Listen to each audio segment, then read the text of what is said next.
Waalaikumsalam. Waalaikumsalam. Baik, teman-teman semuanya, hari ini kita akan lanjutkan materi yang kemarin yang sudah mungkin kemarin kan pertemuan satu itu konsep dasar dan lebih ke merangkum dari apa yang akan kita kita bahas ya, akan kita bahas sampai dengan nanti di akhir ya. Baik, untuk materi hari ini kita akan membahas tentang knowledge and information retrieval ya. Jadi tentang pengetahuan itu sendiri dan CIR-nya itu sendiri ya. Jadi dari pertemuan satu itu kita akan breakdown lagi satu-satu gitu ya, intinya gitulah. Nah, yang akan kita bahas di sini nanti akan ada kurang lebih ada definisi ya, standar lah ya, pengertian dan sebagainya dari beberapa pakar. Kemudian ada inverted index. Nah, ini inverted index ini adalah yang apa ya, bisa dibilang ini tuh lebih ke apa ya, lebih ke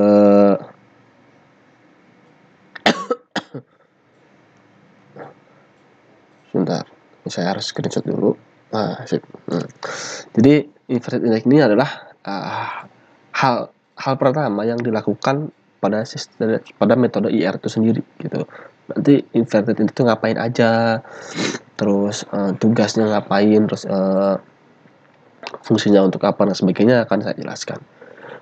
Kemudian ada tokenization, ada stemming, dan lemmatization. Jadi tiga hal ini adalah inverted index, tokenization, dan stemming atau lemmatization ini adalah apa ya, disebut dengan hal pertama atau disebut dengan preprocessing ya. Jadi preprocessing, jadi ketika kita belum masuk atau sebelum kita masuk ke algoritma utama gitu ya, kita harus melalui tahap-tahap ini. Kenapa? Karena kita butuh data yang bersih, data yang clear. Jadi kalau disebut dengan data yang clear itu artinya data yang memang kita pengen, data-data yang kita butuhkan, bukan data-data yang masih campur dengan data yang lain. Misalkan karena kita ngomong bentuknya data ini adalah teks gitu ya, maka macam-macam karakter bakal ada di sana. Ada contohnya titik, ada contohnya koma, titik koma, mungkin ada hashtag atau pagar ya, tanda dolar, tanda persen, dan sebagainya.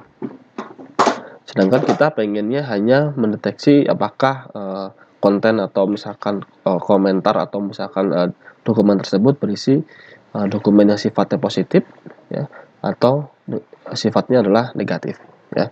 Maka yang tanda-tanda seperti tadi misalkan kayak titik koma, hashtag dan sebagainya, tanda seru, tanda tanya itu dihapus semua ya, dihapus semua. Kemudian tanda-tanda selain tanda baca itu juga ada tanda kata penghubung seperti dan, atau ya. Kemudian kata-kata penghubung dalam bahasa Indonesia itu banyak ya, atau disebut dengan stop word ya, stop word this itu itu nanti dihapus gitu. Nah, jadi nanti pas kita mau proses ke apa namanya, algoritma itu ya, itu sudah bentuk datanya sudah bersih gitu ya. Nah, kenapa harus dibersihkan? Karena hal-hal yang seperti yang tadi itu tidak mengandung arti kalau kita baca di dalam kita bicara dalam sistem komputer ya gitu. Kalau misalkan kita baca sendiri kan ya tahulah artinya, oh ini tanda seru artinya misalkan ada penekanan, misalkan koma, titik koma ini harus berhenti atau jeda dan sebagainya. Tapi di sini kita tidak mengatakan itu, tidak membahas itu ya, karena yang kita bahas hanya apakah ada kata yang mengandung misalkan kata negatif atau yang positif gitu ya. Nah, oke, kita akan lanjutkan ke definisi dulu. Nah, sebelum definisi ada tujuan. Nah, nanti tujuannya sebenarnya ya intinya bisa menjelaskan lah ya definisi dan bagian penting dari knowledge, dan nanti juga ada big data dan information retrieval itu sendiri. Mahasiswa dapat menyebutkan definisi dari knowledge dan information retrieval bla bla bla ya. Nanti mengenai Boolean retrieval vector space model ini harusnya nanti di pertemuan berikutnya ya, bukan di sini. Tapi ini nyambung nanti dengan pertemuan berikutnya. Mahasiswa mengenal istilah index, inverted index ya, posting list dan dictionaries ya, atau kamus ya. Kamus di sini bukan kamus bahasa Inggris yang kamus Indonesia itu ya. Jadi, kamus ini kumpulan kata ya. Kemudian mahasiswa mampu melakukan pemrograman untuk information retrieval. Nanti insya Allah saya kalau misalkan masih ingat ya, tapi nanti saya cari-cari juga, yaitu kita akan menggunakan Python ya. Tapi Pythonnya bukan Python yang advance dan sebagainya, karena saya juga tidak menguasai. Jadi lebih ke ya hanya untuk contoh aja gitu ya, sederhana nanti ya. Oke, siap ya, insya Allah siap lah ya. Untuk definisi-definisi seperti ini ya, itu teman-teman bisa cari sendiri di Google sebenarnya, karena sekarang ya tinggal cari aja di Google gitu ya. Tapi di sini saya akan sampaikan sedikit mungkin pada awalnya lah sejarahnya kayak gimana gitu ya. Jadi kalau kita bicara dulu di zaman tahun 90-an ya. Ada yang lahir di tahun 90-an? 1990 ke bawah? Ada nggak kira-kira? Nggak ada ya? Atau nggak mau ngaku? Nggak mau ngaku. Kayaknya nggak ada ya. Di sini teman-teman lahirnya tahun 2000-an ke atas lah ya. Anak milenium. Nah, kan 2000 itu disebut dengan tahun milenium ya. Dan dulu ada film namanya Manusia Milenium, Panji Manusia Milenium. Nah, kalau saya bicara itu, yang ketawa itu berarti ya udah berarti udah tua itu. Ya, yang anak-anak sekarang mana tahu Saras 008 ya, mana tahu yang kayak gitu. Iya. Ya, nggak ada yang tahu. Ya udah tua berarti ya. Oke ya. Tapi bersyukurlah ya yang lahir tahun 90-an, karena kita melewati loncatan teknologi yang sangat luar biasa. Kita mengalami hal dimana sinyal handphone belum masuk, kemudian sinyal handphone mulai masuk ya, kemudian handphone Cenit-Net alias handphone Nokia yang sangat berjaya pada waktu itu. Kita pernah mengalami charger, tahu kan charger sekarang kecil-kecil ya. Kalau dulu itu charger trafonya aja segede tangan. Ya, segede tangan. Jadi kalian bisa cari charger Nokia itu segede apa itu ya. Begitu sampai ke handphone monoponik, ke poliponik, kemudian sampai ke keyboardnya berganti ke QWERTY atau QWERT ya. Kemudian BlackBerry muncul di sana pertama menggunakan keyboard itu. Bukan pertama sih sebenarnya, ada satu lagi yaitu Nokia komunikator yang harganya luar biasa, yang hanya bisa dimiliki oleh pejabat negara atau orang sangat kaya ya. Itu karena kalau dulu Nokia komunikator tuh kalau sekarang dibandingkan dengan iPhone 14 saja masih mahalan komunikator ya. Kalau teman-teman nanti bisa, ini sekedar cerita sejarah ya, tapi ada kaitannya banget nanti. Jadi dari zaman itu ya sampai ke BB, BlackBerry yang masih pakai trackball, sampai pakai trackpad ya, yang trackballnya suka copot-copot sendiri ya kan. Ya benar ya, kita belum ngomongin soal masalah sinyalnya ya, sinyalnya 3G ya kan, dari 2G ke 3G ke 4G dan sekarang sudah mau 5G gitu ya. Itu kita dari tahun 90 itu udah mengalami loncatan yang sangat luar biasa gitu ya. Bahkan dulu saya mengalami listrik belum masuk itu ada ya. Jadi di beberapa daerah gitu di kampung itu belum ada listrik dulu, zaman dulu banget ya. Kalau kalian sih pasti nggak mengalami lah. Kalian kan mengalami sekarang internet murah, kan wifi masuk rumah ya. Kalau dulu kita mencari informasi itu ya, saya sendiri harus beli modem. Modemnya mahal, kuotanya sedikit banget. Kecepatannya maksimum 256 kbps ya, B-nya kecil ya. Itu paling banter, paling cepat cuma Telkomsel, yang lain nggak ada, dan mahal banget. Terus kalau ngebuka website itu lemotnya luar biasa gitu ya, tapi ya harus sabar gitu. Nah, itu ya kurang lebih seperti itu. Sampai sekarang teknologi yang kita klik dan kita bisa melakukan virtual meeting seperti ini. Kalau dulu orang punya ide, kita kalau misalkan mau kuliah atau mau mengajar, ya udah virtual meeting aja, nggak make sense, bener ya, nggak make sense, nggak bisa. Tapi sekarang hal ini menjadi sesuatu hal yang ya kebutuhan, ya santai aja gitu. Nah makanya eh, dulu itu kita bertukar informasi itu sangat lambat. Nah tapi ketika sudah mulai ke 2004 dan sebagainya, mulai ada search engine ya seperti Yahoo. Mungkin di sini ada yang sudah ada di sini teman-teman yang nggak kenal Yahoo pasti ada, harusnya ada sih, karena kalian lahir Yahoo udah mati gitu ya. Jadi dulu ada Yahoo, sebelum Google itu ada Yahoo.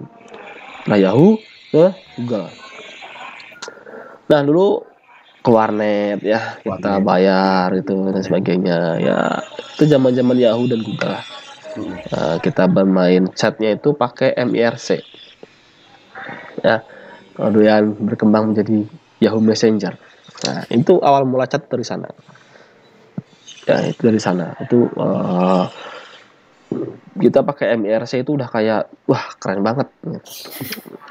Nah kemudian dulu itu kalau kita ke warnet itu ya paling Yahoo Messengeran ya, sama orang nggak tahu di mana ya. Terus muncullah Facebook, chattingan via Facebook. Friendster dulu pernah mengalami, tapi mungkin di sini teman-teman ada yang nggak punya Friendster ya. Kalau dulu saya pernah, tapi sebentar aja karena kegilas sama Facebook itu. Nah ini apa ya, sangat cepat gitu, hanya dalam kurun waktu kurang dari ya mungkin 20 tahun lebih lah, 25 tahun lah, itu sudah perkembangannya sudah sangat-sangat wah. Kalau saya kan mengalami lompatan semua teknologi itu, jadi cepet banget gitu. Bahkan sekarang ibu saya itu ya masih udah bisa lah pakai handphone gitu. Kalau dulu boro-boro handphone itu apa gitu. Sekarang orang sekarang ya mau nggak mau ya, walaupun mungkin cuma bisa ngangkat telepon sama WA-an paling ya nggak masalah gitu ya. Tapi hal-hal seperti ini rasa-rasanya kalau kita di informatika itu ya butuh lah pengetahuan gitu ya, butuh dibaca-baca, oh ternyata dulu kayak gini dan sebagainya. Jadi biar tahu ketika nanti kita menentukan atau punya ide dan sebagainya itu kita punya wawasan yang cukup lah gitu ya. Nah setelah munculnya Google itu ya dan Yahoo itu, orang berbondong-bondong mencari informasi ke sana ya, pokoknya apa aja dicari, apa aja. Tapi masalahnya apa? Masalahnya yang diindeks sama si Yahoo dan Google itu belum banyak. Yang punya website siapa aja? Belum banyak. Nah, makanya informasinya juga masih sedikit. Walaupun pada saat itu sudah sangat, wah, menurut saya itu udah sangat, wah, bisa buka website itu udah keren banget lah. Komputernya juga, komputer pertama saya itu Pentium 2, Pentium 3 gitu ya. Itu udah keren banget gitu. Kalau sekarang komputer Pentium udah nggak ada ya, udah nggak zaman gitu ya. Harddisk aja dulu saya paling gede itu 80 GB, itu udah gede banget. Flash disk 256 MB itu udah gede banget. Nah sekarang flash disk ya minimal 32 GB itu udah kecil banget 32. Memori HP 32 GB kecil banget. Dulu lebih kecil gitu, RAM saya aja cuman 256 bagi 2 gitu. SD RAM namanya dulu ya. Oke, ini sekedar pengetahuan karena teman-teman di sini di sistem informasi. Nah, masuk ke situ orang kan sering ya mencari lah apa yang pengen dicari. Nah, makanya di situ muncullah pengetahuan. Di sini menurut ada dua pakar di sini yang saya ambil dari Thomas Davenport di 98 sama Drucker di 98 juga. Jadi menurut mereka knowledge itu adalah gabungan dari pengalaman, nilai, informasi kontekstual, pandangan pakar, dan intuisi mendasar yang memberikan suatu lingkungan dan kerangka untuk mengevaluasi dan menyatukan pengalaman baru dengan informasi. Jadi intinya gabungan dari semua lah. Knowledge itu, pengetahuan itu gabungan ya, ada pengalaman ya kan, ya ada dari informasi, dan entah informasi dari bentuknya dokumen, entah informasi bentuknya dari perkataan atau apa ya, info, kabar, berita dan sebagainya gitu ya. Dan kemudian mungkin ada banyak hal yang disebut pakar itu, misalkan ada penelitian dan sebagainya yang menghasilkan A B C D. Nah, itu kita kumpulkan dan menjadi pengetahuan ya. Itu. Nah, kemudian kalau multitracker sendiri adalah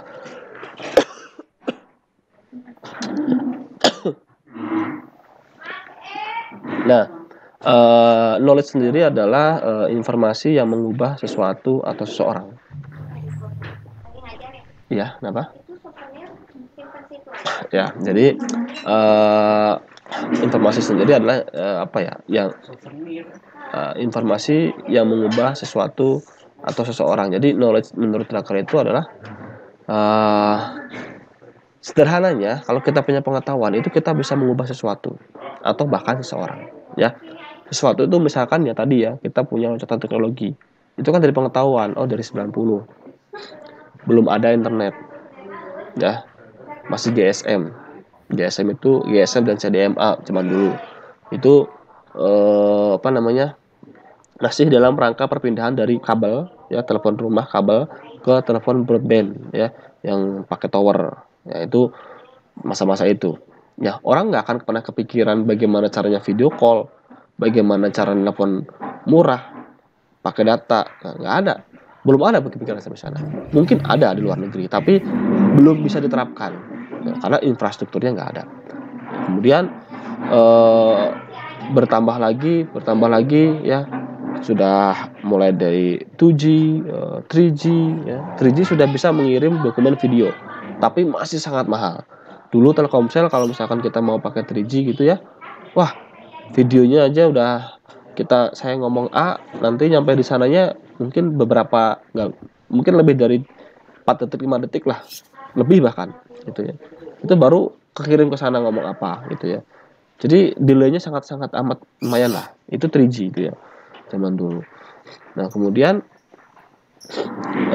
lompat lagi ke 4G. Nah, pas 4G ini ya ada WhatsApp, ada dulu zamannya sebelum WhatsApp itu ada Kakao Talk ya, terus misalkan ada Line, bla bla bla, banyak banget sampai ke WhatsApp gitu ya.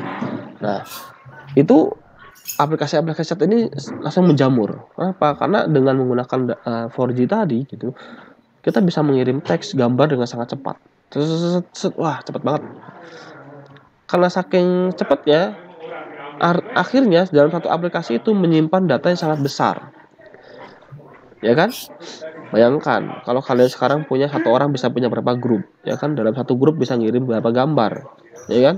Dan sebagainya, download, ya kan? Kirim voice note lah, kirim teks lah dan sebagainya. Pada akhirnya memori handphone yang dulunya 16 GB cukup, 32 cukup, 32 GB cukup, sekarang storage-nya 128 GB masih kurang. Gitu kan? Nah, itu belum yang aplikasi kamera ya, kamera menjadi sekian megapiksel dan sebagainya ya. Dulu belum kebayang sampai sana karena belum ada infrastrukturnya. Nah, kemudian sekarang karena sudah ada infrastrukturnya, mulai dari 4G itu ada ya kan, makanya wah banyak banget nih aplikasi-aplikasi yang bermunculan. Didukung dengan adanya smartphone, Android ya, kemudian iPhone. Kenapa itu juga mendukung? Karena zaman dulu orang berpikir gimana caranya ngetik di layar, ya kan? Mana bisa layar disentuh, ya kan? Gimana caranya gitu kan? Pada akhirnya ditemukan teknologi layar sentuh. Waktu itu masih hanya beberapa device ya, termasuk kamera mungkin beberapa device. Android sendiri yang Android versi yang handphonenya itu kecil banget dulu tuh. Terus layar itu kalau ditekan itu kayak ada airnya gitu. Itu teknologi layar sentuh pertama itu. Gitu. Terus kalau misalkan rusak, kalau kegores sama kuku bolong, itu layarnya terus layar sendiri gitu. Nah, itu zaman itu gitu. Nah, sampai pada akhirnya ditemukanlah sekarang yang layarnya bisa dilipat lah dan sebagainya gitu ya. Itu sangat cepat gitu. Sangat-sangat cepat gitu. Perpindahan atau percepatan teknologi itu perkembangannya. Nah, kembali lagi ke data tadi, karena sangat cepat itu kita WA sehari bisa berapa puluh kali, berapa puluh karakter, kan? Belum ngirim gambar dan sebagainya. Maka di sini muncullah namanya data yang sangat besar. Nah, si data ini nanti ya, ini nanti berhubungan dengan big data nantinya ya. Nah, di sini ada big data di sini. Nah, si big data ini muncul lagi masalah. Ini data sebanyak ini mau diapain? Jadi sampah aja, di-delete aja, atau gimana gitu kan? Kan mungkin sampai sekarang ya orang masih nyimpan chatting yang lama gitu ya, masih disimpan gitu. Kalau dulu zaman SMS nggak bisa masuk kalau kita nggak hapus SMS yang lama. Ya, itu dulu banget. Gitu. Jadi kita terbatas banget gitu. Nah, sekarang kan hampir tidak terbatas. Nah, dengan adanya data yang sangat besar itu, muncullah konsep-konsep big data ya, data science dan sebagainya. Ini ada Hadoop ya, nanti saya jelasin sedikit tentang HDOOP ya. Tapi sebelum itu, istilah yang paling sering kita pakai di dalam pengolahan data itu adalah data mining ya.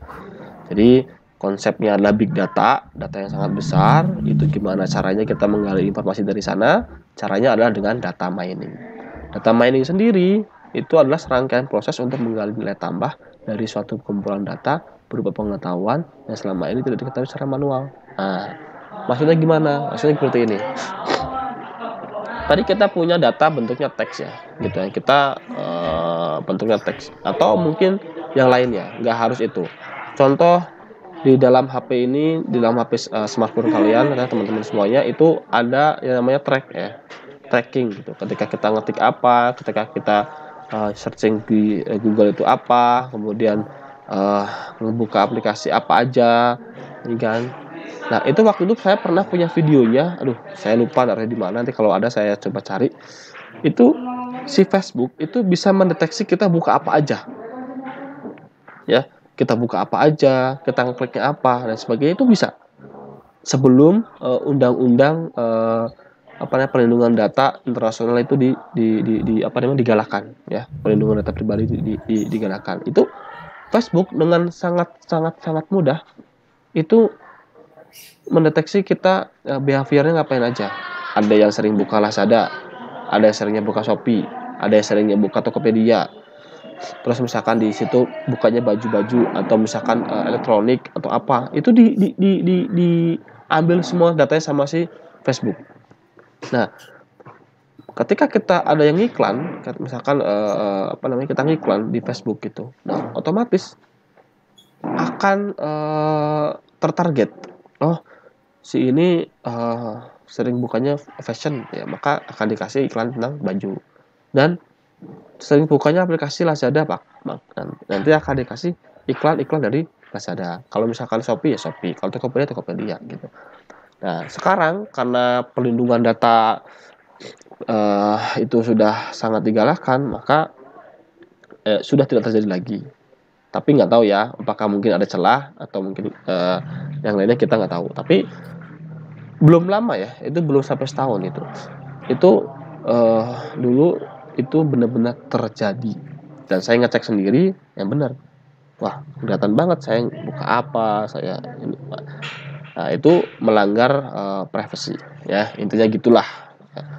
Nah, tapi dari situ si data mining ini menjadi hal yang sangat luar biasa bagi mereka raksasa ibaratnya raksasa aplikasi digital dunia seperti Facebook, Google, ya dan sebagainya. Karena apa? Karena dengan adanya ini itu bisa dijual, bukan datanya yang dijual, tapi behaviornya yang dijual. Ada yang jual data, ada ya buat spam dan sebagainya, tapi itu tidak profesional itu ya. Tapi kalau Google, Facebook dan sebagainya itu menjualnya adalah behavior. Bayangkan kalau Facebook kan dia punya jaringan seperti Instagram, ya kan? Kemudian WhatsApp juga ada WhatsApp bisnis, ada WhatsApp biasa, ya kan? Terus kalau Google dia punya Google Maps, punya Google Search Engine-nya sendiri, punya jaringan banyak lagi aplikasi-aplikasi yang didukung oleh si Google, ya kan? Makanya mereka ibaratnya punya massa, punya data yang sangat besar. Kemudian tinggal ditawarkan lagi, nih mau nggak yang paling murah ngiklan di saya. Nah, bayarlah sekian. Nanti kamu bakal dapat penjualan bagus. Ya kan? Ternyata hanya dengan mungkin ibaratnya mengumpulkan recehan, tapi bisa mereka meraup keuntungan sangat-sangat besar gitu. Ya mungkin dari satu orang bayar cuma 1.500.000, tapi ini cakupannya global, seluruh dunia. Bayangkan dia kekayaannya kayak gimana ya sehari gitu ya.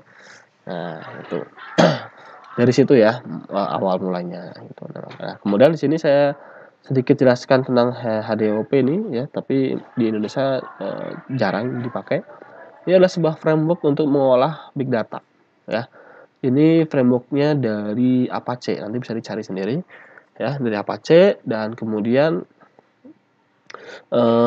dengan di perusahaan-perusahaan besar yang menginginkan pengolahan data yang sangat cepat gitu ya dan sebagainya, maka dia menginstal framework HDOP ini ya. Jadi dengan framework ini mereka bisa misalkan anggaplah di sebuah manufaktur, dia tahu ternyata penjualan terbaik itu ini ya selama sekian tahun tuh ini. Terus ada behavior misalkan kalau di musim dingin tuh apa yang terjual, kebutuhan apa yang dibutuhkan sama konsumen dan sebagainya, maka mereka bisa terbantu dengan adanya framework ini untuk mengambil keputusan gitu, intinya gitu. Oke, kita lanjutkan. Nah, kalau saya ambil dari Teradata dan Hawthorne Works ya, itu big data adalah gerakan atau inisiatif organisasi untuk mengambil, menyimpan, memproses, menganalisa data-data yang sebelumnya tidak memungkinkan atau tidak ekonomis untuk diambil, untuk disimpan, untuk diproses, dan untuk dianalisa. Intinya itu. Jadi sekarang semua orang ya itu bersinggungan dan mungkin menggunakan big data gitu ya. Sebelum saya lanjutkan, silahkan ada yang tanyakan dulu atau misalkan ada yang mau di-sharing dulu, silahkan. Boleh bertanya.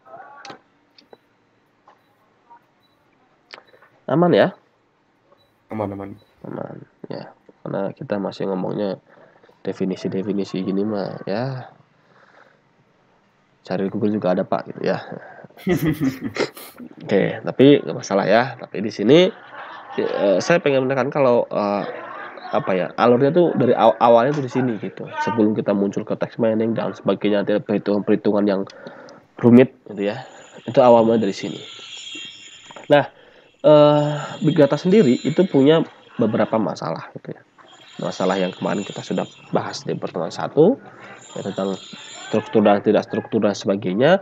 Nah, di sini adalah masalah pada meledaknya volume data yang akan diproses atau ingin diproses atau ingin disimpan oleh suatu organisasi. Anggaplah WhatsApp, anggaplah Facebook, Instagram, Twitter. Itu dalam satu hari itu berapa gigabyte data yang harus disimpan. Ya, YouTube ya kan dan sebagainya. Ketika mereka upload video, upload upload postingan ya kan, belum yang live streaming, belum yang lain-lainnya ya. Dan selain itu, data yang besar itu datang tidak dengan sehari sekali atau 2 hari sekali atau sebulan sekali, tapi real time. Kebayang kan kita chattingan kan real time, sepersekian detik nyampe, sepersekian detik disimpan datanya oleh si Google, ya kan? Nggak dihapus sama si Google ini. Nah, dari situ adalah masalah, atau masalahnya di mana? Masalahnya nanti pada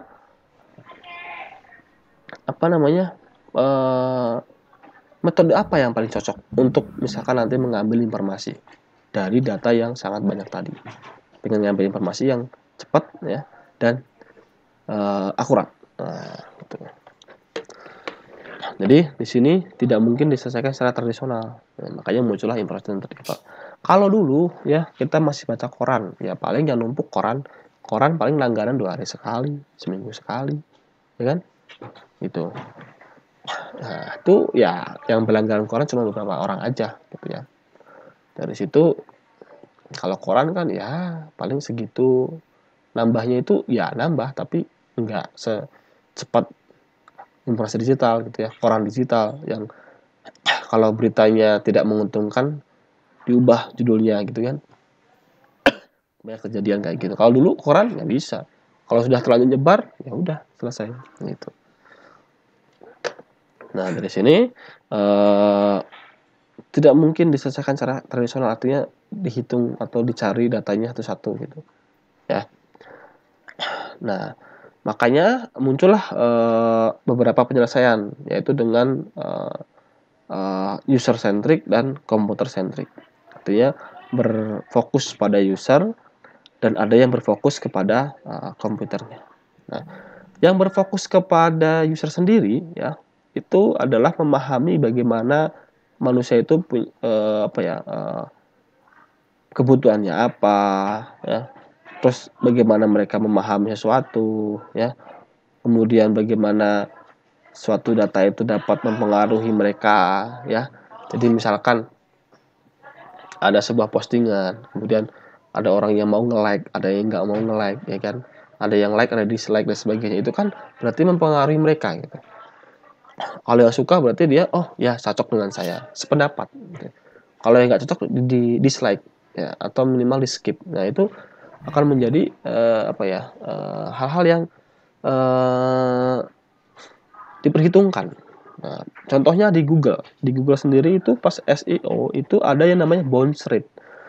Jadi kalau teman-teman belajar SEO itu ada bounce rate. Bounce rate itu apa? Bounce rate itu adalah seberapa besar orang ketika mengunjungi website kita, dia langsung pergi lagi, nge-close kayak atau misalkan apa. Nah, itu namanya bounce rate. Jadi ketika ada orang klik link di Google, ketika misalkan kita cari data, misalkan tadi kemarin kita sudah contohkan cara bla bla bla, terus klik, terus mereka baca, scroll dan bertahan di halaman itu dianggap oleh Google oh ini relevan. Gitu ya. Tapi ketika dia buka, apaan nih, close lagi. Nah, itu bounce rate. Semakin tinggi bounce rate dari suatu website itu akan dianggap ini tidak relevan, isinya salah-salah, orang nggak mau baca. Nah, itu dari user behavior-nya, ya, dari user centrisnya. Nah, nanti teman-teman bisa cari sendiri tentang SEO, bounce rate, dan apa dan sebagainya, ya. Intinya adalah bagaimana cara mengembangkan IR, ya, yang cocok atau yang sesuai dengan human behavior dan human needs, ya, kebutuhan dan kebiasaan dari user. Bounce rate juga terjadi ketika kita buka website dan lemot. Kalau website 3 detik nggak bisa dibuka, nggak muncul kontennya, itu akan di close. Ya, teman-teman di sini gitu ya. Website loading, close, gitu ya. Kalau zaman saya dulu ditungguin, gitu ya, sampai ngeload semua ya. Kalau sekarang nggak bisa, itu menjadi penilaian banget. Ketika website tidak cepat, ya udah akan di close. Gitu. Makanya Google punya beberapa versi. Ketika kita punya website yang bentuknya mungkin artikel dan sebagainya, itu si Google dia ngasih solusi yaitu dengan PWA atau Progressive Web Apps yang bisa kita tanam di website kita. Nah, dengan menggunakan PWA atau Progressive Web Apps ini, itu akan sangat cepat ketika dibuka di handphone. Gitu. Nanti kalian teman-teman bisa cari sendiri tentang PWA atau Progressive Web Apps gitu ya. Bagaimana cara buatnya dan sebagainya. Jadi dengan engine itu Google akan membaca oh ini lebih cepat daripada yang lain. Karena kita buka itu langsung ada muncul set gitu. Nah, itu namanya beberapa metode ya atau teknik dalam SEO. Nah, kemudian kalau yang computer centric gimana? Computer centric ini bagaimana caranya kita membuat algoritma yang bisa memproses data yang banyak tadi, memproses data yang datangnya cepat, ya, yang hasilnya adalah akurat dan cepat juga. Nah, makanya banyak banget metode algoritma dan sebagainya, termasuk metode-metode seperti preprocessing ya dan sebagainya. Oke, itu tentang komputer. Nah, komputer tuh udah masalahnya statistik aja, angka-angka aja. Karena dia cuma tahu 0 dan 1 gitu ya. Nah, kalau digambarkan sih si IR sendiri itu kayak gini. Ketika ada user itu butuh informasi ya, dia akan mencari informasi itu. Anggaplah di Google lah ya. Dia akan melakukan query. Query itu ngetik di kolom pencarian Google. Nanti si IR system ini dia akan mencari di data di sini, data yang sudah diindeks sama si IR. Ketika dia menemukan hasilnya, outputnya akan di-send ke user. Nah, tapi si user ini dia akan memberikan feedback. Tadi ketika di pencarian Google dia nyari, oh ini diklik berarti dokumen ini relevan. Oh ini tidak diklik berarti dokumen ini tidak relevan dengan query yang diinput oleh user. Maka si IR ini akan belajar terus menerus. Oh ini yang relevan, oh ini yang nggak relevan dan sebagainya. Begitu.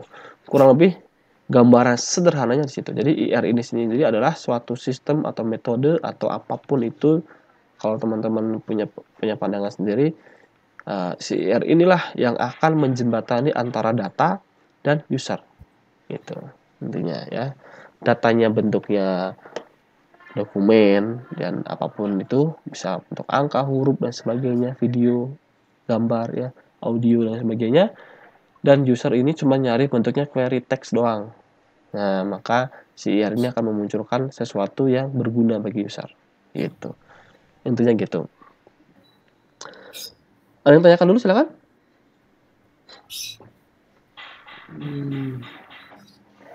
Kira-kira ada pandangan nggak, paham nggak? Oh, ini kira-kira mulai ada bayangan nggak? Oh, IR itu apa dan sebagainya. Ya mulai kebayang sih, cuman masih jauh ya. Masih jauh ya. Oke, nggak apa-apa. Yang penting paham dulu. Oh, IR itu arahnya ke sini. Gitu. Ya, oke, kita lanjutkan. Nah, kita punya yang namanya inverted index. Ini kita sudah sedikit masuk ke bukan sedikit ya. Ya, lebih ke nanti bermain-main dengan angka lah. Gitu. Intinya, kita harus membuat dokumen-dokumen tadi bisa dibaca oleh komputer. Nah, sedangkan komputer tahunya kan angka.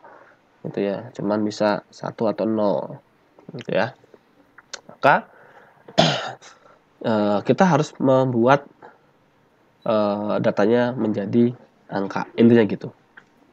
Nah, jadi inverted index itu apa? Ini merupakan struktur data utama dalam sistem IR, menyediakan atau memetakan antara term itu kondisi, dan lokasi kejadian pada koleksi teks. Jadi yang pertama kemarin kita sudah contohkan, ada dokumen, kemudian dokumen diubah jadi kata itu akan muncul di dokumen yang mana. Nah, itu pemetaan itu yang kemarin yang indeks. Nah, itu yang namanya indeks ya. Namanya indeks. Nah, salah satu metode indexing itu ada namanya inverted index. Kemudian menghindari memindai teks secara linear untuk setiap query. Jadi linear itu ngurut dari A, B, C dan sebagainya. Kemudian ada beberapa istilah yaitu indeks yang memetakan keyword ke daftar dokumen disebut dengan inverted index. Sekumpulan term atau keyword disebut dengan dictionary. Jadi sekumpulan term atau kata-katanya itu disebut dengan dictionary atau kamus. Daftar dokumen yang diasosiasikan dengan keyword yang diberikan disebut dengan posting list. Dokumennya itu disebut dengan posting list. Gitu ya. Nanti dijelaskan dengan gambar ya. Nah, tadi ya, ini ada sedikit tambahan lagi, yaitu inverted index adalah indeks yang memetakan balik term ke dokumennya. Kumpulan dokumen ini disebut dengan korpus, jadi bukan folder tapi korpus. Dalam korpus terdiri dari banyak dokumen, dengan setiap dokumen yang mengandung jumlah kata yang sangat besar. Nah, ini contoh inverted index itu kayak gini, yang kemarin itu sama aja. Ya, cuman ini bedanya pakai tabel kayak gini. Dokumennya apa? Diekstrak semua kata-katanya di sini, semua diekstrak. Ya. Sorry, ini stop word list ya. Jadi diekstrak, setelah diekstrak itu dia ngelewatin dulu stop word list. Kalau yang di sini ya, stop word list ini, jadi kata-kata yang ada di sini ini kan yang tidak berguna, maka nanti kalau ada kata di dokumen-dokumennya ada kata ini, dihapus semua. Diambillah kata-kata yang dianggap berguna, yaitu kata-kata misalkan contoh di sini ada 13 kata. Ada best, ada blue, bright, butterfly, breeze, forget, greet, hangs, eat, retire, search, sky, wine. Best ada di dokumen 2. Best ya. Blue ada di dokumen 1 dan 3. Ada blue di sini, nggak ada di sini, under blue sky, nah di dokumen 3 dan seterusnya. Jadi kayak gitu. Itu namanya mengindeks. Kalau dokumennya 3, isinya cuma segitu. Kalau dokumennya banyak, nah kayak mana itu? Nah, makanya butuhlah tadi yang fokusnya di sini. Bagaimana caranya membuat indeks dengan cepat? Nah, makanya dibutuhkan algoritma, dibutuhkan komputasi yang jelimet lah, intinya gitu. Oke, lanjut. Kemudian ada information need, yang itu merupakan topik di mana user ingin tahu lebih jauh, ya. Sedangkan query adalah perintah dari user kepada komputer untuk berkomunikasi untuk memperoleh informasi yang diinginkan. Kok beda information need sama query? Information need itu adalah apa yang dibutuhkan, query itu adalah kata kuncinya. Misalkan, saya itu pengen buat kue donat, tapi kan saya nggak tahu kue donat yang kayak gimana ya. Nah, maka saya akan cari cara membuat donat yang enak, donat terbaik, bla bla bla. Saya cari semua, saya kumpulkan, kemudian saya simpulkan, oh ini loh donat yang cara membuat donat itu yang kayak gini, yang paling enak ini, yang paling bagus ini. Nah, informasinya kan tadi kita butuh untuk membuat donat terbaik lah ibaratnya. Tapi query-nya bisa apa aja, karena kita bisa butuh berkali-kali, bisa butuh banyak informasi, kita butuh banyak referensi. Makanya query-nya banyak. Itu. Tapi informasinya mungkin satu, tapi query-nya bisa banyak, bisa berulang-ulang dan lain-lainnya gitu ya. Paham ya bedanya information need sama query. Lanjutkan.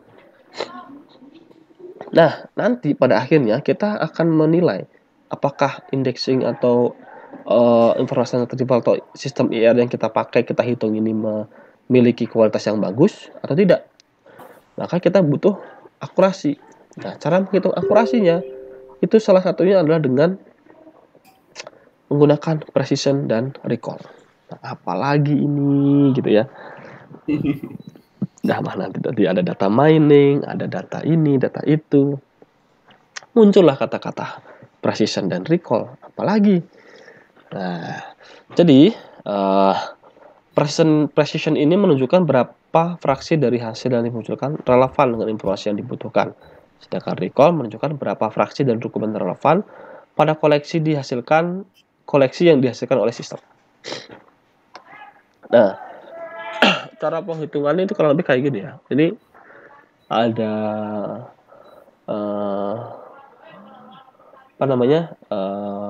apa ya sebenarnya? Kuadran. Ya, ada true positif, ada false positif, ada false negatif, ada true negatif. Itu. Nah, jadi true positif ini apa ya? Bisa disebut dengan semua yang paling benar lah. Gitu ya. Nah, kemudian di sini ada false positif, ini masih dianggap benar gitu ya. Masih bisa dianggap benar gitu. Kalau false negatif dan sebagainya ini apa ya? Bukan benar itu bukan berarti benar itu sesuai dengan query atau enggak gitu ya maksudnya ya. Di sini benar itu. Kemudian negatif ini bisa dianggap apa ya? Jadi kalau menurut kita benar gitu ya, tapi menurut sistem salah dan sebagainya. Kalau untuk negatif itu ya yang benar-benar salah, tidak sesuai dengan query gitu. Nanti saya cari penjelasan yang lebih rinci ya tentang kuadran ini ya. Jadi untuk mengujinya itu kita butuh precision ya dan recall. Nah, nanti kita coba dengan melakukan ini. Nah, ya, nanti ada lagi pembahasan precision, recall dan sebagainya ada lagi. Tenang saja, ini kita bahas sedikit dulu ya. Ini biar nggak all up. Oke, kita masuk ke langkah-langkah bagaimana cara membuat inverted index. Ya. kemarin kita sudah bahas, nah, ini kita bahas lagi. Tapi ini itu lebih ke bagaimana cara komputer bekerja, intinya gitulah ya. Ini nggak pakai tabel, tapi pakainya memori di dalam komputer, intinya gitu. Contoh di sini menentukan dokumen yang akan diindeks. Contohnya di sini ada French Romance, ada komanya, countryman, titik, so let it be with Kaisar, titik. Nah, kemudian kita akan membuat tokenisasi ya, tokenisasi dari teks. Jadi tiap dokumen menjadi token. Token itu yang ini. Nah, term ini bisa disebut dengan token ya, token. Tapi sebelum dari term ini disebutnya adalah token. Jadi kata-kata ini semua dipecah, itu namanya token ya, tokenisasi ya. Nah, ketika dijadikan tokenisasi itu setelah itu buatlah dictionary dan posting list. Nah, di sini anggaplah di sini ada kata-katanya ya. Kemudian di sini ada postingnya, posisi dia di dokumen. Yang tadi ya. Ini adalah kumpulan semua kata term ya di sini. Kemudian di sini adalah dokumen kemunculannya. Oke. Nah, langkah-langkah utama dalam inverted index sendiri adalah melakukan pre-processing linguistik ya untuk menghasilkan token ya. Nah, kemudian mengindeks dokumen di mana tiap term terjadi dengan membuat inverted index. Nah, ini anggaplah kok ada Brutus ya. Oh ya, ini katanya sebenarnya panjang tapi saya ambilnya sedikit gitu ya. Harusnya saya ambil yang ada ininya, yang ada kata-kata ininya.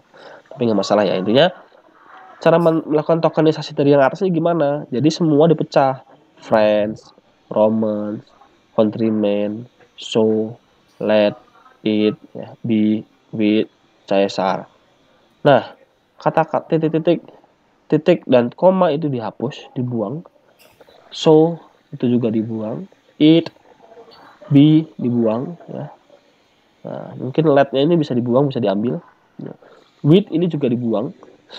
Itu tinggal kaisarnya dipakai. Nah. Oke. Nah, kemudian misalkan kita ingin mengambil kata Brutus dan Calpurnia ya.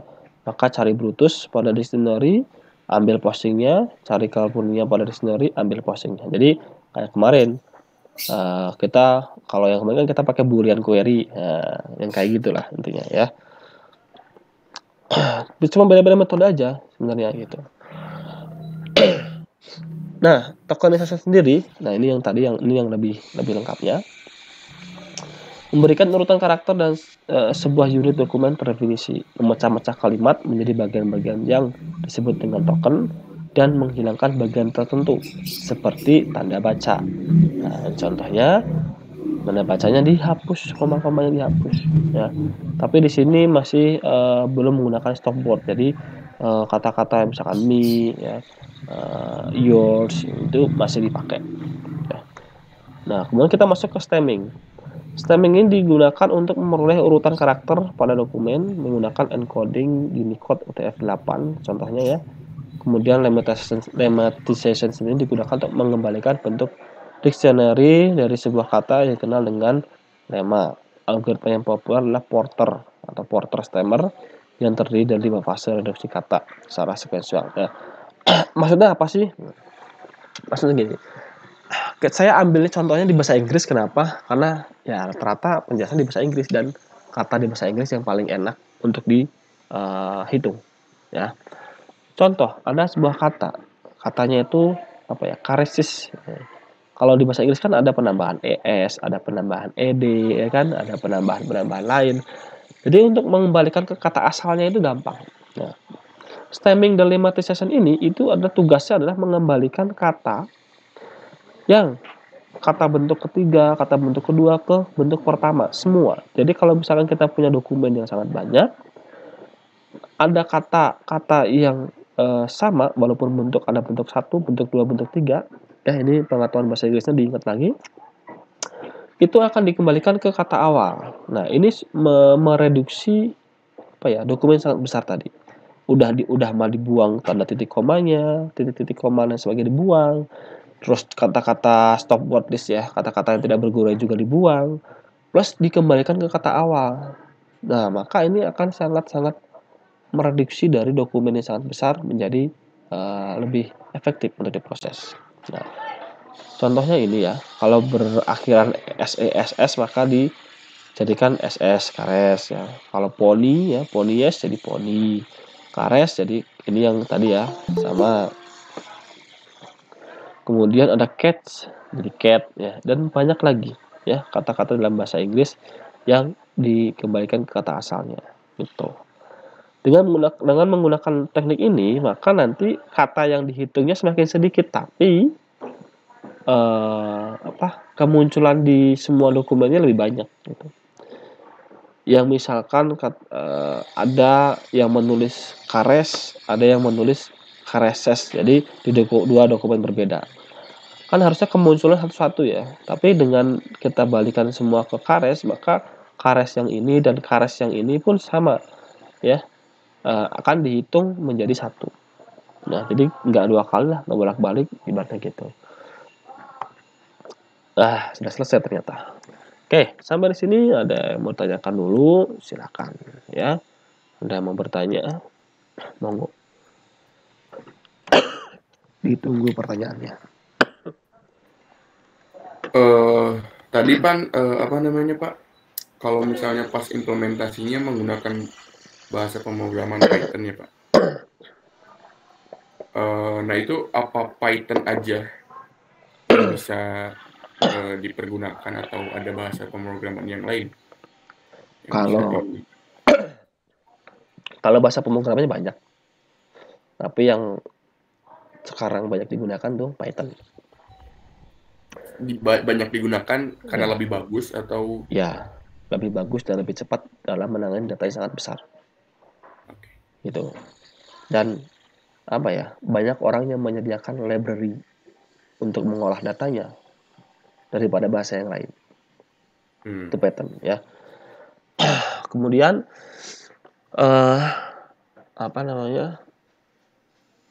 Python itu banyak banget digunakan di data analis ya, si bahasa Python itu sendiri. Jadi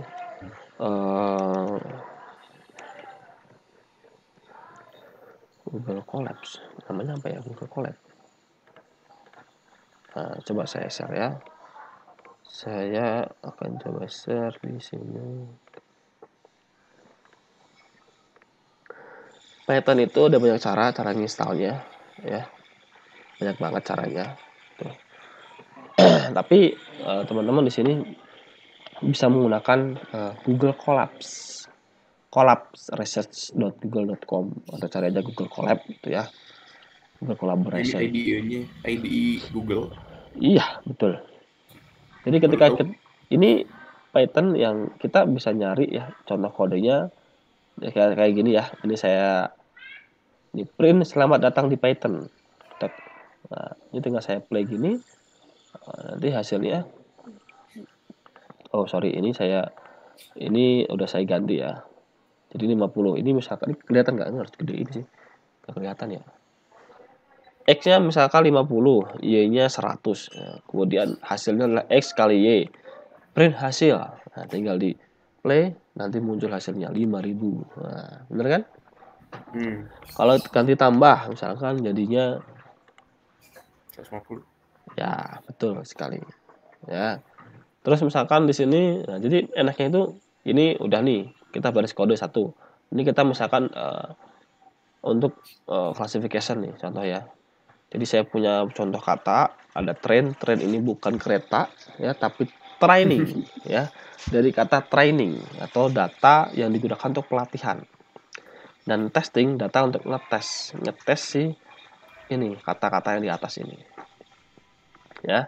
Kemudian di sini saya import NLTK, kemudian di sini ada beberapa library yang harus saya download, gitu ya.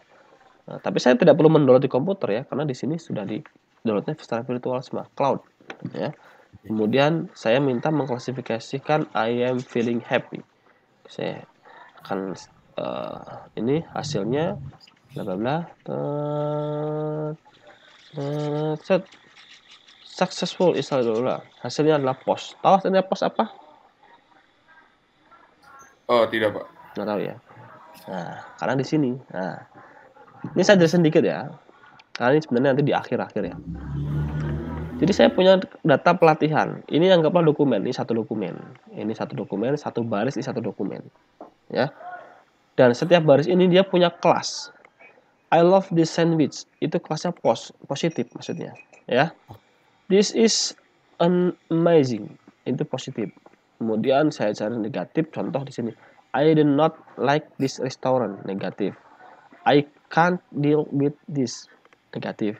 Oh, He is bentar-bentar. mana? Positif, negatif. Jadi buat kalimat yang Nah, jadi gini. Kalimat ini kita klasifikasikan menjadi kalimat positif. Oke. Ya. Kalau yang ini kalimat negatif. Nah, he is my son enemy. Negatif. My boss is horrible. Negatif. Artinya ini adalah kalimat yang menunjukkan sesuatu hal yang negatif. Ya kan? Terus ini menunjukkan I feel very good about this beers misalkan. Oh, suatu kata positif. Jadi kita sudah kasih kelasnya sendiri. Jadi ini manual, satu-satu manual sama kita sendiri. Jadi kalau ada 10.000 dokumen ya kita mengklasifikasikannya sendiri-sendiri. Oh, karena yang tahu ini positif negatif kan kita, bukan mesin. Nah, setelah itu kita transfer pengetahuan kita ke mesin. Ya, jadi ini kita masukkan ke data training.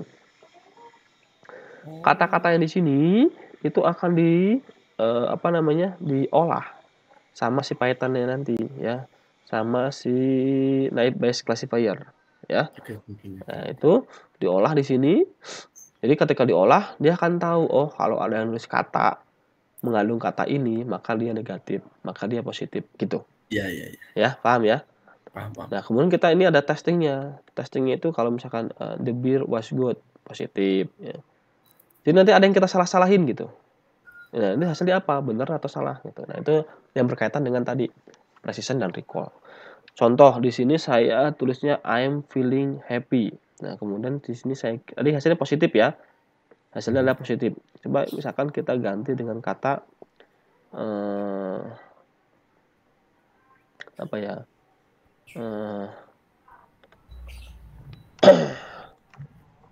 Katanya harus yang ada di sini ya, maksudnya karena ini datanya sedikit ya, kecil gitu, jadi harus kata yang setidaknya ada di sini gitu. I do not love you. Misalkan aja, ada nggak ya? Do not ada, love ada. Oke, kita coba hasilnya apakah negatif atau positif menurut dia. Hasilnya adalah negatif guys. Ya, karena ada data do not-nya tadi. Ya, walaupun di sini love itu adalah positif, ya, tapi ternyata di sini ada kata do not-nya tuh, do not love you. Nah, anggapnya menjadi negatif. Nah, jadi dia memproses yang ada di claim tadi aja semuanya. Iya, betul. Makanya semakin banyak hasilnya pengen lebih banyak biar datanya banyak lebih. Iya, harus betul. lebih banyak juga gitu. Iya, betul. Semakin banyak datanya, semakin bagus hasilnya. Tapi tidak ada batas maksimal kan, Pak, buat memproses? Tidak ada. Ya, sekuatnya laptopnya aja. Nah, itu berarti batas maksimalnya di situ. Ya, di situ. Makanya kan komputasinya harus yang secepat mungkin, sebagus mungkin, dan seringan mungkin. Ya, oke, silakan. Gimana? Gak ada suaranya? Ya, Pak. Ya. Gak ada suaranya ya? Halo, ya. Ada suaranya? Nah, ini ada nih. Ada suaranya? Ya, ada. Gimana? Aku ini maaf lagi di kereta, Bapak. Oh, mau nanya atau gimana? Ya. Penggunaan kata positif negatifnya itu teh berdasarkan makna kalimat atau penggunaan katanya itu? Oh, jadi ini berdasarkan kita ya, kita mau memposisikannya sebagai negatif atau positif gitu, makna dari kalimat itu. Nah, yang mengetahui makna kalimat-kalimat ini kan kita ya, manusia. Maka data training ini kalau jumlahnya ada 2 juta baris pun ya kita harus mengklasifikasikan satu-satu. Oh ini positif, oh ini negatif, oh ini positif, oh ini negatif, begitu. Kemudian dimasukkan ke dalam data training. Nah nanti ketika ada orang mengetikkan, jadi implementasinya kayak gimana? Implementasinya kita pakai data ini, kemudian kita buat algoritmanya. Nah, algoritma ini nanti kita pakai, misalkan kita tanamkan ya yang sekarang sudah biasa dipakai itu di komentarnya si YouTube atau komentar apa ya, Instagram gitu ya. Jadi TikTok juga ada gitu ya. Jadi ketika nanti ada yang menuliskan komentar yang menurut database-nya si YouTube atau si TikTok atau si Instagram itu jelek, kata kasar atau yang lainnya, maka akan diblok. Langsung diblok, kemudian dikasih pemberitahuan ke pemilik postingan itu. Ini ada yang komentar gini nih. Nah, ini kalau menurut kita negatif nih, makanya kita blok. Nah, makanya dikasih tombol lagi. Oh, biarkan saja, misalkan. Maka kasih tombol oke, ditampilkan komentarnya atau dihapus komentarnya gitu. Terus salah satu contoh penggunaan real yang sekarang kita pakai itu menggunakan database kayak gitu. Jadi mereka belajar, oh kalau kayak gini komentar negatif, kalau kayak gini komentar positif. Ya, ini ada ujaran kebencian, ini aja ada ujaran apa. Mungkin teman-teman masih ingat ya, zaman dulu waktu pemilihan Jokowi. Iya. Ya, itu kan banyak banget berita bohong, banyak banget perperangan di sosial media ya. Yang misalkan anggaplah yang pro Jokowi menulisnya gimana, yang tidak pro Jokowi dia menulis siapa. Ya, sampai Facebook waktu itu pernah memberlakukan kalau misalkan mengandung kata apa gitu, itu postingan kita nggak akan pernah muncul. Gitu. Saking hektiknya waktu itu. Dan mungkin ini akan terulang lagi nanti di 2024. Gitu. Ketika ada pemilihan lagi, maka mereka akan berbondong-bondong untuk memperbaiki atau mencari kata-kata yang dianggap hoax, dianggap tidak relevan, dianggap ujaran kebencian atau apapun itulah. Bahkan waktu itu pokoknya kamu nulis aja Islam misalkan atau nulis teroris, pasti langsung diblok, langsung dianggap spam sama atau misalkan dianggap sesuatu yang tidak baik sama si Facebook. Waktu itu pernah sama kayak gitu. Ya. Itu salah satu penggunaan realnya gitu ya. Dan yang lainnya gimana ya? Masih banyak lagi. Nah, kemudian selain menggunakan ini, kita bisa menggunakan, bentar saya cari dulu. Biasanya ini hanya biasanya di lingkup ini ya, lingkup peneliti ya. Teman-teman di sini sih jarang pasti, dan ada ya pasti nggak tahu sih. Nah, ini disebut dengan rapid miner ya. Rapid miner ini adalah sebuah software yang kita bisa pakai untuk menganalisa data tadi. Gitu. Saya ada nggak ya? Ada kayaknya, tapi nggak tahu masih bisa dipakai atau nggak karena mahal. Ini rapid miner berbasis web ya Pak, bukan aplikasi? Bukan, aplikasi. Oh, aplikasi. Ya, ini saya running tapi lumayan berat. Itu I still here, yeah, I'm not robot. Nah, ini jadi teman-teman kalau yang nggak punya laptop kalau laptopnya kentang gitu ya, nggak bisa install Python di laptopnya, pakainya Google Colab aja. Jadi nanti teman-teman jangan berkecil hati yang laptopnya kentang gitu ya, nggak bisa. Banyak cara ya Pak, masih banyak banget caranya ya. Mau belajar Python ya tinggal pakai Google Colab aja gitu. Nah ini banyak banget ya, jadi kita bisa ini bisa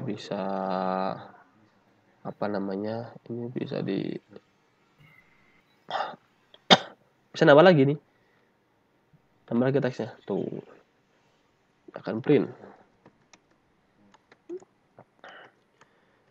you are, yes we are.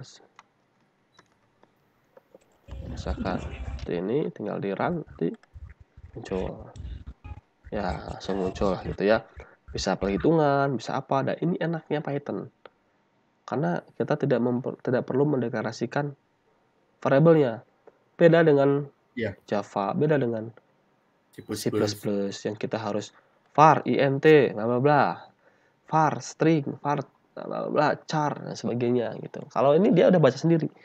Ini kan harusnya kan kalau misalkan saya nulis gini kan, kalau ini misalkan anggaplah di C++, ini nggak bisa dibaca nih.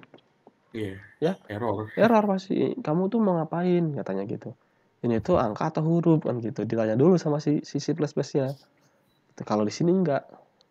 Sotoy dia langsung main aja. Gitu ya. Tapi kalau kita misalkan kasih kutip gini bisa nggak? Ya, coba kita coba. Hasilnya gimana ini gitu ya. Sesotoy apa dia Python tuh. Benar tuh. Ya, jadi string tuh 50-100 jadinya.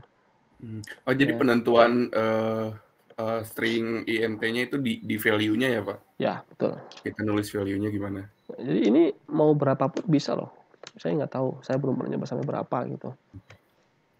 Itu, saya belum pernah nyoba sampai berapa gitu ya. Ini kalau saya kalikan hasilnya gimana? Ya saya suka iseng aja ngecek. Tuh, bisa dia. Nggak tahu tuh berapa. Nggak tahu berapa. Nggak tahu tuh berapa. Nggak tahu bacanya gimana. Baca uang 1 juta aja udah. Aduh. Nggak tahu berapa ini. Jadi ini juga ada. Jadi di Python itu dia bisa mengetahui sendiri. Oh ini string atau angka. Gitu aja. Terus kita bisa menggunakan banyak library yang sudah disediakan. Jadi kalau misalkan saya ini menggunakan naive Bayes classifier, teman-teman bisa mencari yang lain. Banyak banget, ada support vector machine, ada neural network, ada convolutional neural network, dan bla bla bla, dan ada banyak ratusan ribu bahkan jutaan metode di sini. Gitu. Sampai di sini mungkin ada lagi mau tanyakan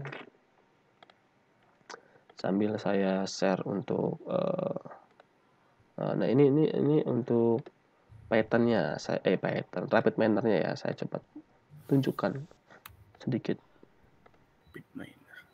Nah, temannya Rapid Miner itu adalah WK, bukan WK, tapi namanya emang WK gitu ya. Ini contoh. Nah, ini kalau yang orang ekonomi pasti tahu nih, market basket analysis dan sebagainya. Nah, ini kayak gini. Transaksinya nanti datanya dari Excel atau yang lainnya bisa apa aja, dihitung apanya, bla bla bla. Nanti pengen tahu FV growth yang kayak gimana, association bla bla, intinya gitulah. Kita tinggal play, nanti datanya muncul. Nah, tuh, nanti muncul datanya, nanti hasilnya akan muncul, dan saya nggak tahu ini artinya apa ya, karena ini untuk yang di orang-orang di ekonomi gitu ya. Nah, kalau yang teman-teman mau pakai yang lain silakan, banyak banget ya. Ada modelingnya, ini banyak banget, validation, ada modeling, ada preprocessing, ada pokoknya banyak lah ya. Nggak usah lah ini mah ya, pusing nanti. Nah, kasihan, yang ini dulu aja. Oke, ada yang bertanyakan nggak? Kalau nggak ada nih langsung absen aja.